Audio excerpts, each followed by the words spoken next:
Livro O Restabelecimento do Governo de Deus, Dong Yulan. Capítulo 2. Tema desta semana: a ordem na igreja. Meta de hoje: leitura das páginas 34 a 36.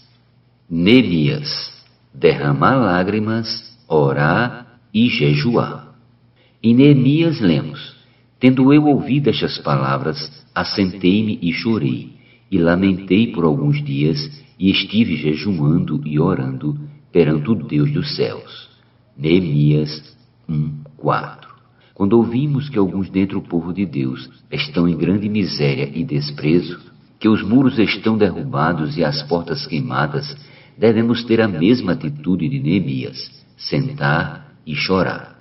Neemias tinha uma vida estável, era copeiro do rei, vivia por conta da corte e podia facilmente esquecer-se do Senhor e não se importar com seu povo, mas ele assentou-se e chorou. Da mesma forma, precisamos chorar pela condição do povo de Deus. Em Mateus 5:4, o Senhor diz: bem-aventurados que choram. Precisamos sair de nós mesmos, chorar e orar para que o Senhor olhe para o estado em que se encontra seu povo e pedir que Ele tenha misericórdia de nós, para que desfrutemos da vida normal da igreja e da proteção que o corpo de Cristo nos proporciona. Além disso, Neemias jejuou e seu jejum era verdadeiro. Não tinha data marcada para começar e para acabar. O verdadeiro jejum é um encargo, uma responsabilidade, uma preocupação pelos interesses de Deus que pesa de tal maneira em nosso coração a ponto de perdermos o apetite. Não é assim em nossa experiência? Quando alguém de nossa família está hospitalizado, em estado grave, em uma situação difícil, nós conseguimos comer? Nem sequer temos a vontade de nos alimentar. Dessa forma também devemos proceder com as coisas de Deus. Esse é o verdadeiro jejum. A oração de Neemias. Diante dos problemas, a primeira atitude de Neemias não foi criar muitas atividades para resolvê-los a seu modo. Antes, ele orou ao Senhor. Quando procuramos resolver os problemas, criando uma série de atividades, nos esquecemos do Senhor. Neemias foi um homem de oração, e não de muitas atividades, mas as coisas que ele realizou foram impulsionadas por suas orações. Ele era alguém que sabia orar, conforme vemos nos versículos 5 e 6, e disse: ah, Senhor Deus dos céus, Deus grande e temível, que guarda a aliança e a misericórdia para com aqueles que te amam e guardam os teus mandamentos.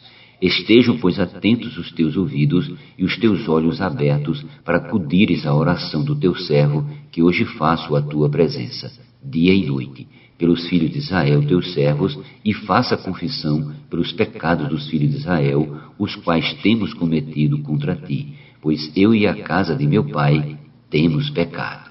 Neemias começa a oração de forma humilde, esvaziando-se de seus pecados e confessando os pecados do povo.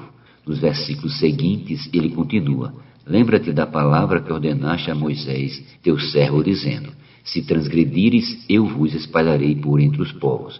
Mas se vos converterdes a mim e guardardes os meus mandamentos e o cumprirdes, e então ainda que os vossos rejeitados estejam pelas extremidades do céu, de lá os ajuntareis e os trarei para o lugar que tenho escolhido para ali fazer habitar o meu nome.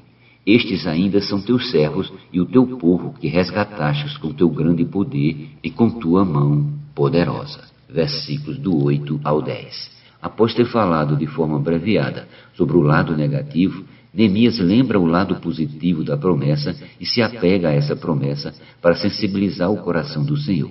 No versículo 11 lemos: ah, Senhor, estejamos, pois, atentos os teus ouvidos à oração do teu servo e à dos teus servos que se agradam de temer o teu nome. Concede que seja bem-sucedido hoje o teu servo e dá-lhe mercê perante este homem. Nesse tempo, eu era copeiro do rei. A expressão perante este homem provavelmente se refere ao rei Artaxerxes, a quem Neemias servia como copeiro, e seria por meio desse homem que Deus poderia fazer alguma coisa. Daí o pedido de Neemias, que foi atendido, como veremos amanhã.